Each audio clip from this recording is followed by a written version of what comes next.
Welcome back everyone, and good morning.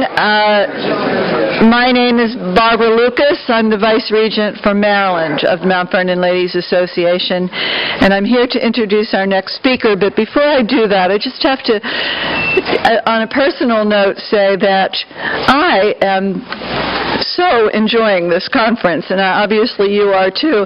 And I think you'll have to agree that we are having the privilege of hearing from the best and brightest authors and scholars and professors on Washington and the Constitution and the founding era. But who knew that they all minored in stand-up comedy? I've got to thank you all.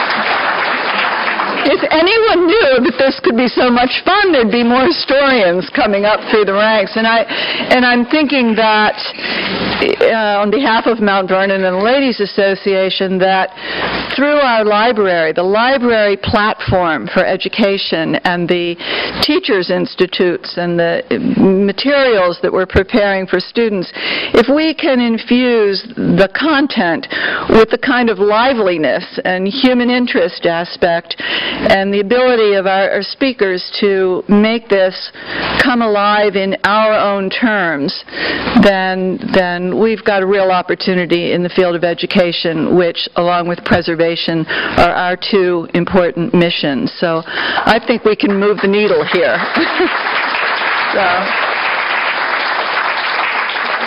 Now, to the business at hand. It is really a delight for me to be able to introduce our next speaker.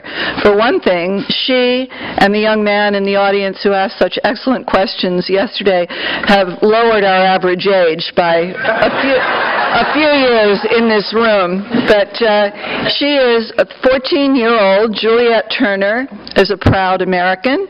She's also an honor student, a singer, a dancer, and the National Youth Director for Constituting America, which is a nonpartisan outreach program that teaches children and adults about the U.S. Constitution. She's also the founder of Paula Kids, a nonpartisan online political forum for kids. When she isn't busy writing or traveling on the speaking circuit, she can be found with her mother, actress and radio talk show host Janine Turner, on their 300-acre Texas ranch, caring for the herd of 24 longhorn cows, 8 dogs, pony AB, and cat Sparkle. But an all-American girl, for sure. Juliette joins us today to discuss her recent new book, Our Constitution Rocks, which defines the Constitution clause by clause for kids in a very hip and cool way. I've been through it, and it is hip and cool. And, for example, she says, kids like me ask, why should I care about some old document written by a bunch of old guys in wigs and stockings? A question everybody her age wants to ask. You may think you have more important things to worry about. Well, I'm here to tell you you should care as much about our Constitution as you care about your Facebook status. So any of you with children and grandchildren understand how important that is. But what could be more important than hearing from Juliette? Welcome.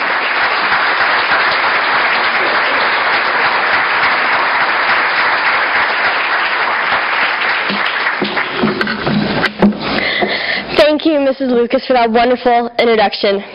It is truly such an honor to be here among so many great scholars and historians and men and women. I feel so young compared, and no, that's not what I meant to say.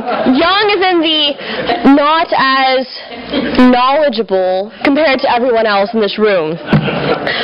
But I want to thank the Mount Vernon ladies, Mr. McLaurin, Mr. McLeod, Andrew Morse, and John Marshall, and Mrs. Bookout for all they do here at Mount Vernon and all the wonderful successes they are accomplishing here. And thank you for inviting me. I have to say, when Mr. McLaurin first contacted me about speaking here, my reaction was very similar to the reaction of teenagers who are told they made American Idol. Oh my God! Oh my God! Oh my God! Really? Oh my God! That was me. But now to a more pressing topic. Socrates once said, There is only one good, knowledge, and one evil, ignorance.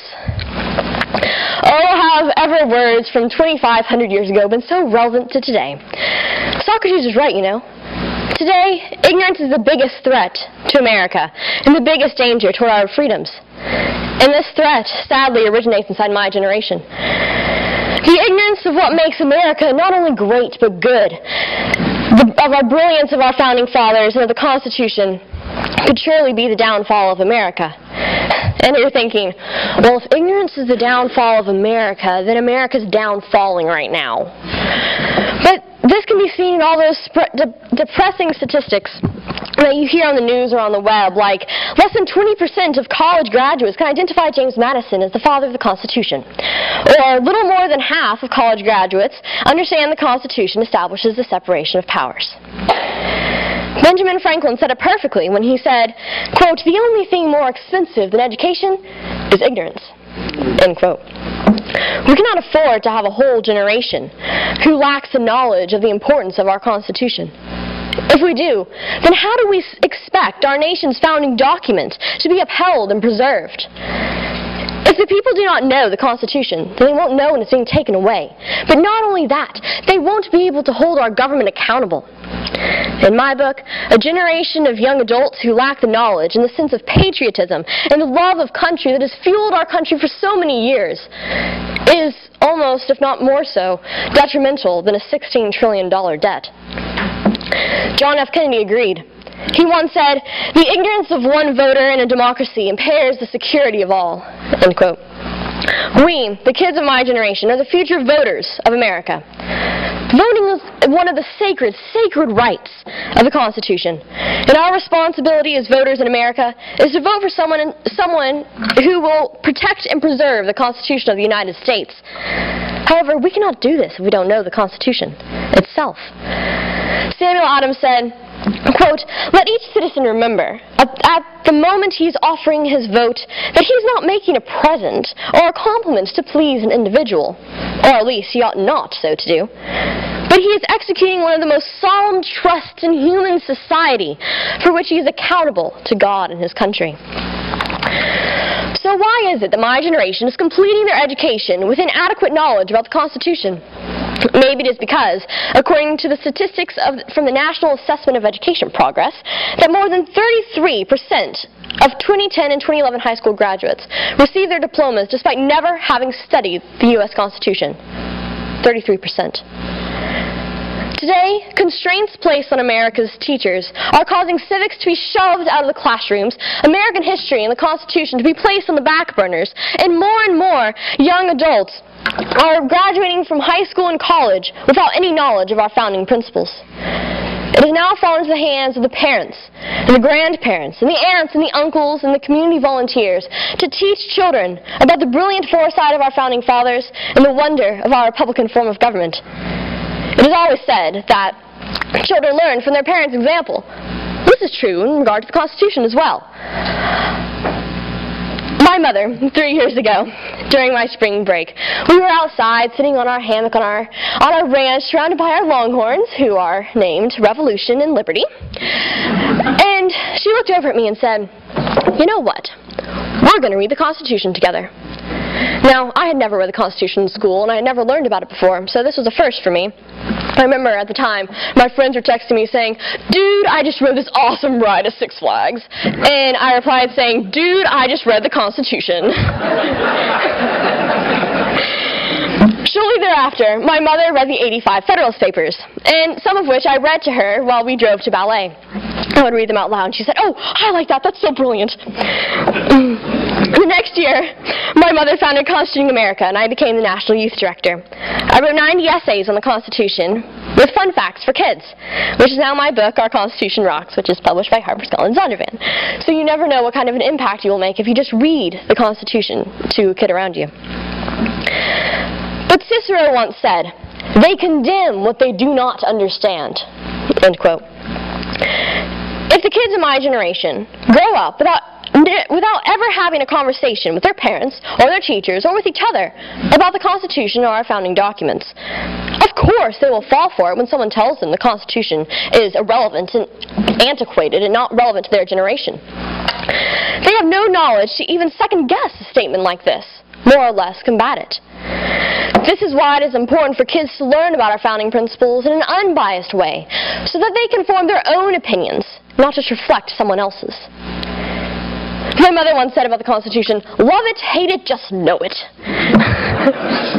But quite frankly, I don't know anyone who could hate the Constitution once they get around to reading it and understanding it. But why is it important for my generation to know the Constitution? I mean, after all, the Constitution, that's just some old piece of parchment written 225 years ago by men who walked around in wigs and tights.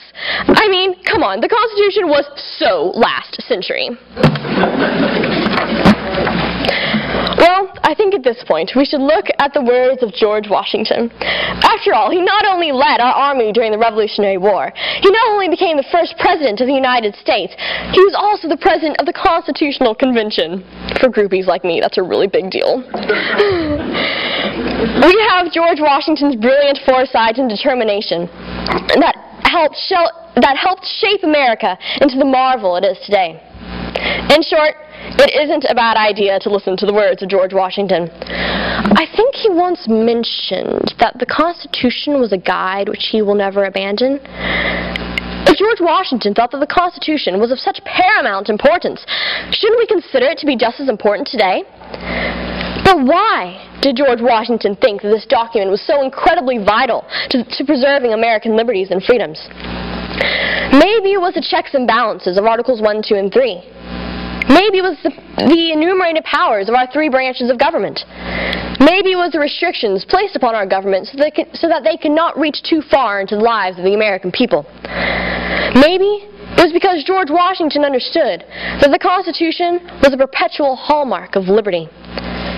Our founding fathers understood the dangers of big government. They understood how delicate a balance there is between tyranny and anarchy. Looking again at the words of George Washington, we can see our founding fathers' caution against an all-powerful government. He said, quote, "Government is not reason. It is not eloquent. It is a force. Like fire, it is a dangerous servant and a fearful master." End quote. Reason. That beautiful word. The Constitution epitomizes reason. But our founding fathers warned against the dangers of mob rule. This is why they established our democratic republic. They wanted the government to be ruled by representatives who represented the people's needs. They knew the dangers of the sways of the passions of the people. This is why they established the staggered elections inside our Congress.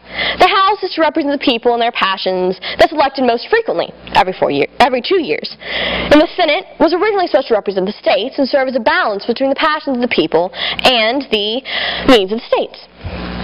The senators are elected every 6 years, but not all at the same time, because our founders didn't want the whole entire Congress to be up for election at once. Our founding fathers wanted the lawmaking process to be based on reason and not passion. As Aristotle said, "The law is reason free from passion." End quote. Truly, there were 3 miracles that occurred in the founding of our country. And George Washington, he played a part in all 3. The first miracle was the Declaration of Independence. What bravery the delegates of the First and Second Continental Congress had incited them to stand up against the greatest and most powerful nation on earth. These men had the courage to stand up for what they believed in and had the determination to break away from Britain in order to create a new country which stood for life, liberty, and the pursuit of happiness. On that note, Benjamin Franklin once said, "The Constitution only gives us the right to pursue happiness. You have to catch it yourself." End quote. This is important for my generation to understand. The government and the Constitution are not there to give us a free pass to happiness. Government shouldn't go running to anyone who requests a pass to an easy life. My generation must learn that our founding documents only guarantee us a right to pursue happiness. Like Franklin said, my generation must also learn to sacrifice for their country, and only in this way can we bring the government back down to the size our framers intended. But the second miracle was our victory over the most powerful nation on earth during the Revolutionary War. We have George Washington to thank for this. He led an army that won against all odds. Between disease and desertions and death, Washington was left with a dwindling army of a few thousand men, which he led to victory in crucial battles over the greatest army on earth. Our founding fathers and the men who fought in the Revolutionary War, they risked everything, their lives, their fortunes, and their sacred honor, all for the fight for freedom. My generation must never take freedom for granted. Ronald Reagan once said, "Freedom is never more than one generation away from extinction." End quote. The third miracle was the creation and signing of the Constitution. Washington, along with the other members of the Constitutional Convention, crafted a document which has governed America justly and rightly for over 200 years. However, the ratification of this document in and of itself was a miracle. Benjamin Franklin said, quote, "For when you assemble a number of men to have the advantages of their joint wisdom, you inevitably assemble with those men all their prejudices, their passions, their errors of opinion, their local interests, and their selfish views. From such an assembly, can a perfect production be expected? It therefore astonishes me, sir, to find the system approaching so near perfection as it does." End quote. The states at the time of the Constitutional Convention were very divided, kind of like we are today. Each state wanted something different for their citizens, and each state didn't want to do this or didn't want to do something else that other states wanted to do. And there was so much bickering among the states. Sound familiar? But then entered George Washington. George Washington was able to bridge the differences of the states and bring them together so they could accomplish and agree on the Constitution. He did this with his dignity and honor and respect for his fellow patriots. At the time, the Pennsylvania Gazette said this about Washington, quote, "In 1775, we beheld him the head of the armies of America, arresting the progress of the British tyranny. In the year 1787, we behold him at the head of a chosen band of patriots and heroes, arresting the progress of American anarchy." End quote. With George Washington leading the convention, the delegates were able to form a document which still protects America 225 years later. Now, it is up to my generation to know the Constitution, so that these miracles were not done in vain. We must understand the founding of America in order to keep America thriving for years to come. If we are ignorant of what makes America not only great, but good, and America's founding principles, then we will lose her altogether. Samuel Adams once said, quote, "It is in the interest of tyrants to reduce the people to ignorance and vice." End quote. A tyrant cannot take over when the people are educated. Only when the people are ignorant and apathetic is our liberty at risk. Montesquieu agreed, for he also said, quote, "The tyranny of a prince and an oligarchy is not so dangerous to the public welfare as the apathy of a citizen in a democracy." End quote. However, my generation must be educated in history and understand the evils of tyranny in order to appreciate the blessings of liberty. In short, this is why I wrote my book. I realize that time is running out and America's future is in the hands of my generation. We must learn to love and protect the Constitution and the America for which our founding fathers fought if we want America to continue. I realize, however, that my generation has the attention span of a 140-character long Twitter. And we don't exactly go running to learn about the Constitution. My generation is about pop culture. If you were to stop a kid on the street, odds are they would be able to name all the judges on American Idol and The Voice, yet they would not be able to name 3 of the Supreme Court judges, let alone the Vice President. If you were to stop a kid on the street, they could easily describe Lady Gaga's most outrageous outfit, yet they would not be able to name the reason we have 3 branches of government. This is the problem. History, considered gauche, and I'm deemed the constitutional nerd of my school. But whatevs, I'm fine with that. But that's the question, is it not? How do you get a generation of kids who can't peel their eyes off of Justin Bieber's Twitter stream to not be able to peel their eyes off of reading the Constitution?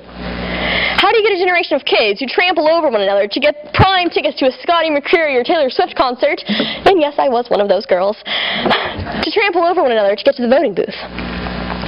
This is my job as National Youth Director of Constituting America, to infuse the culture with the Constitution by encouraging my generation to produce short films, PSAs, and songs about our country's founding. This is also what I tried to do with my book. In my book, I realized that I couldn't write pages and pages of scholarly writing. I had to make short paragraphs and lots of white space in order to keep my generation's attention. I also realized that there were two main questions that my friends always asked me in regard to the Constitution. Why should I care about a document written 225 years ago, and what has it done for me lately? This question always catches me by surprise because I never know where to start. However, I've pulled some examples that I can always use to persuade my friends that the Constitution is, yes, very relevant to today. Starting first with, what has it done for me lately? The first example I use is what happens to be quite timely today, since we are 3 days from Election Day, is, well, what happens if there's a tie? This is explained first in Article 2, Section 1, Clause 3, but then amended by Amendment 12.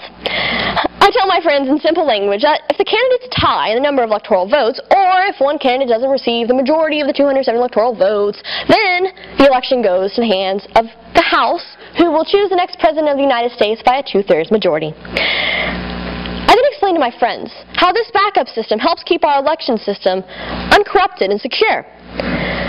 What would happen if there was a tie and Amendment 12 was not in place?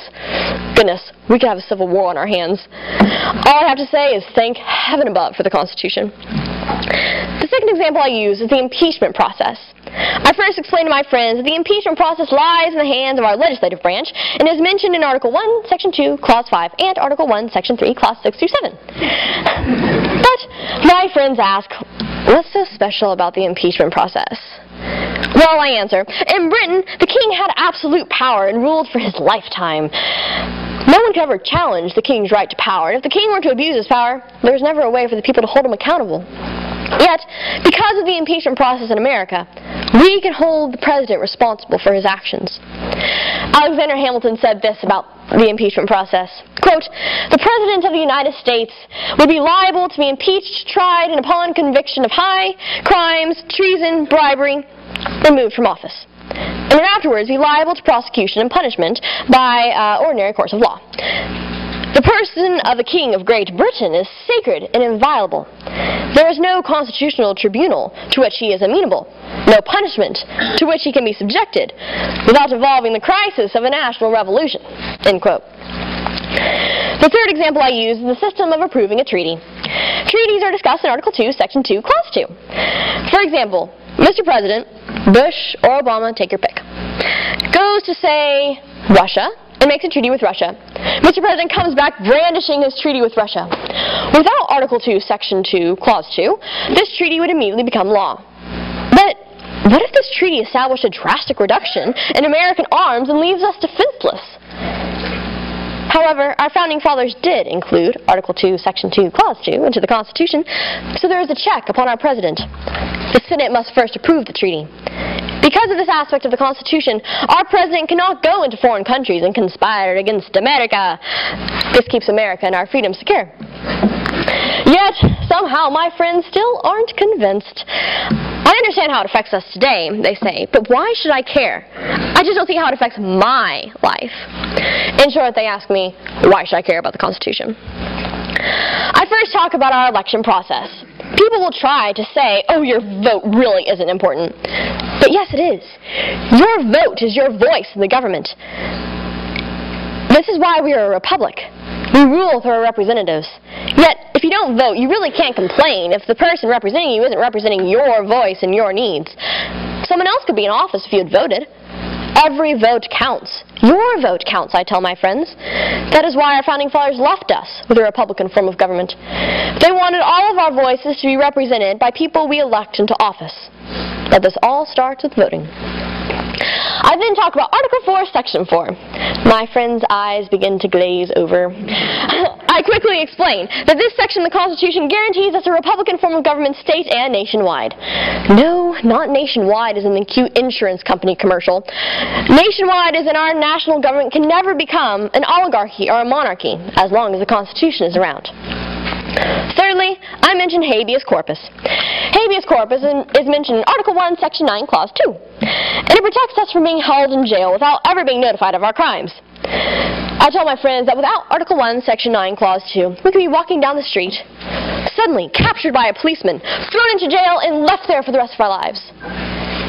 My friends suddenly began to nod in appreciation for the Constitution. To sum things up, I bring up the amendment process.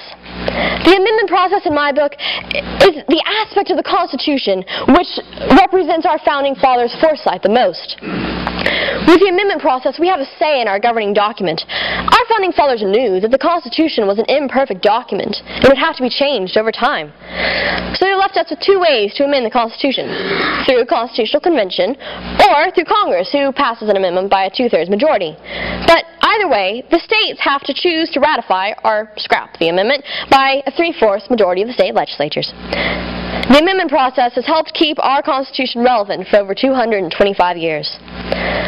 Finally, after all this, I have convinced my friends that yes, the Constitution does rock. But you know what? The bottom line is, my generation must learn about the Constitution. Why do I care? I understand that my generation is the future. It is up to us to preserve America and everything for which our founding fathers fought. We are the future torchbearers of America. If we don't know our Constitution, we won't be able to keep the flame alive. And how can I make a difference?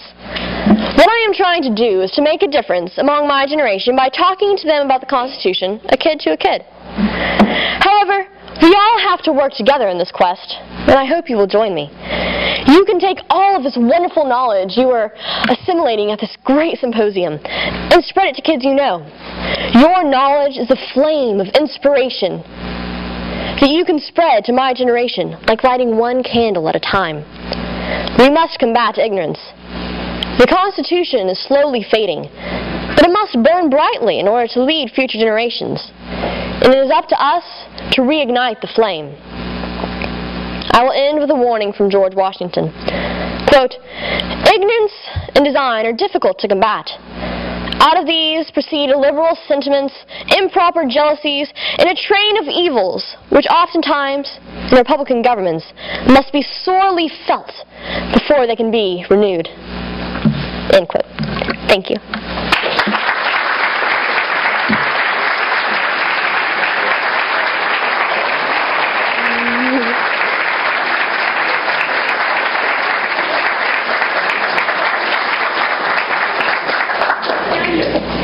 Do we have time for questions? Okay. Are there any questions?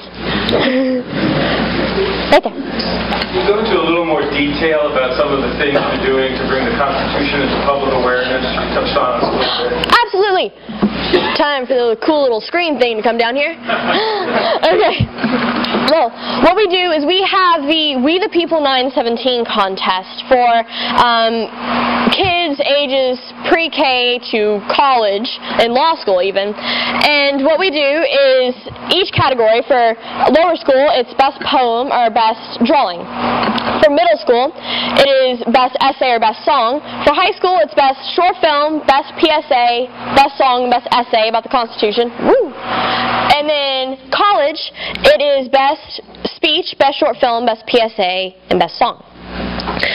And what we do is we pick a winner each year, and we all go to Philadelphia together on this great trip, and they get to star in a documentary. And it's really fun for me because I get to be around people who are constitutional nerds like me.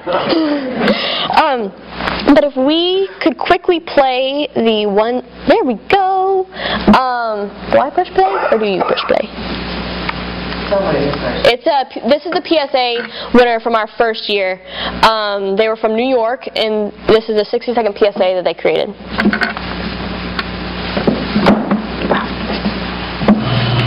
Freedom of speech, religion, and expression. Knowing that you can't be censored. Freedom to bear arms. Knowing that you can protect yourself. Freedom to legally defend yourself. Knowing that you have the right to a fair trial by jury. Freedom to vote. Knowing that any citizen can vote, regardless of gender or race. Freedom to representation without corruption. Knowing that you are represented by the legislative, executive, and judicial branches. I am freedom. I acknowledge. 1.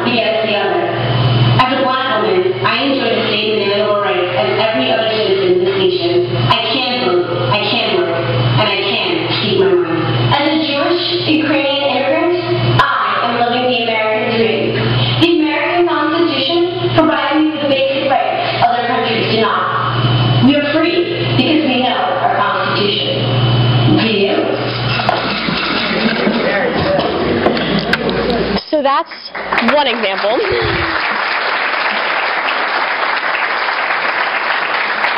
And we're going to try to play another one. I don't know how to do this, sadly. I know, I'm young, I'm supposed to be able to do tech stuff. Not this one, next one. Oh, is it working? Oh, this is it. If we can play this one. Possibly. This is our best short film winner. It's not a long short film, we edited it down to 1 minute, from this year. And this is his short film.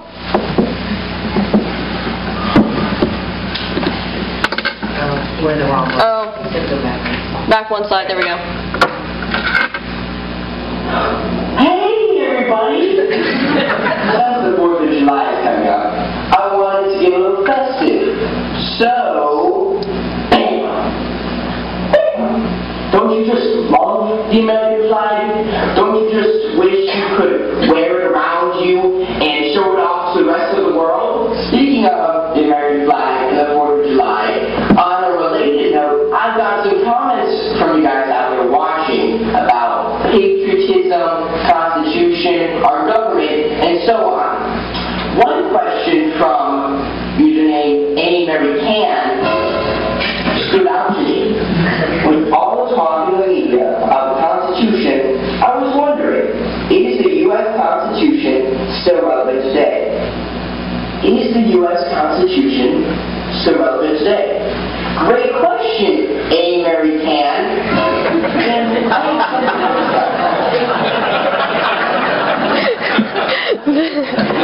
So that's a short preview of his really funny short film. And so that's kind of in a nutshell what we're trying to do. We're trying to get the culture, get kids to make cultural works like short films that will attract my generation to learning more about the Constitution, because sadly my generation isn't going to sit behind a desk and read books and books about our founding fathers. I wish they would, because I love doing that. But they would rather watch a short film or a PSA like this, so that's what we're trying to do with Constituting America. Yeah. Any other questions? Right there. We're telling to thank you for bringing this fresh breath of Texas to Old Virginia. Yep.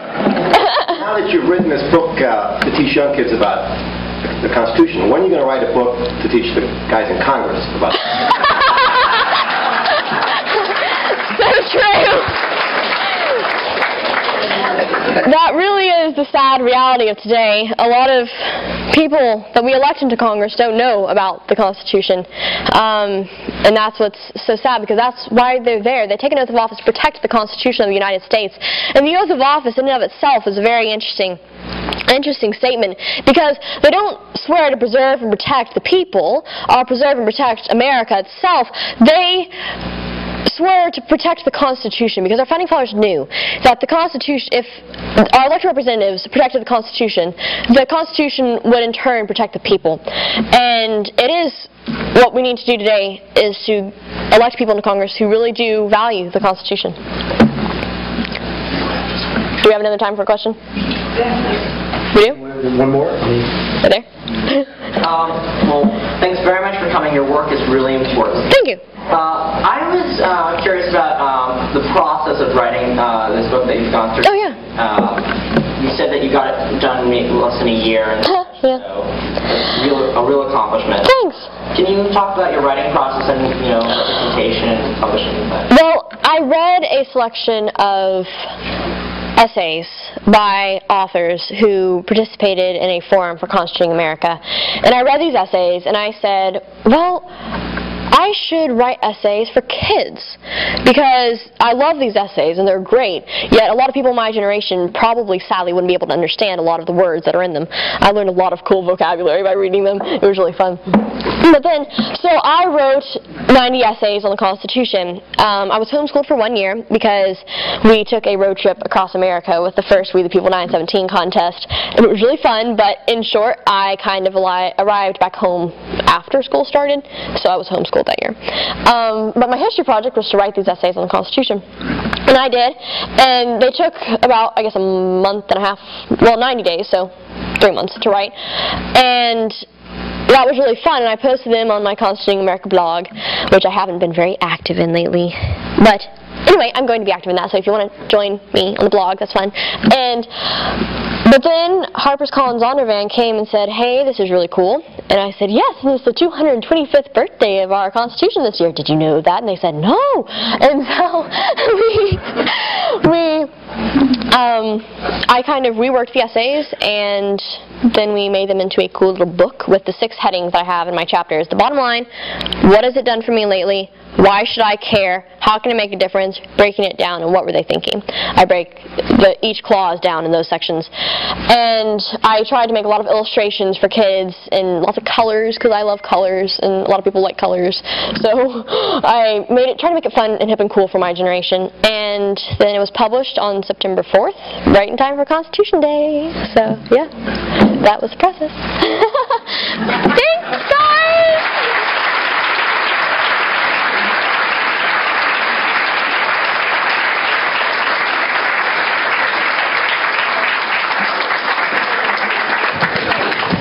Thank you, Juliette, very much. It's great to have you with us here today. We will adjourn now for lunch at the Mount Vernon Inn, where dinner was held last night.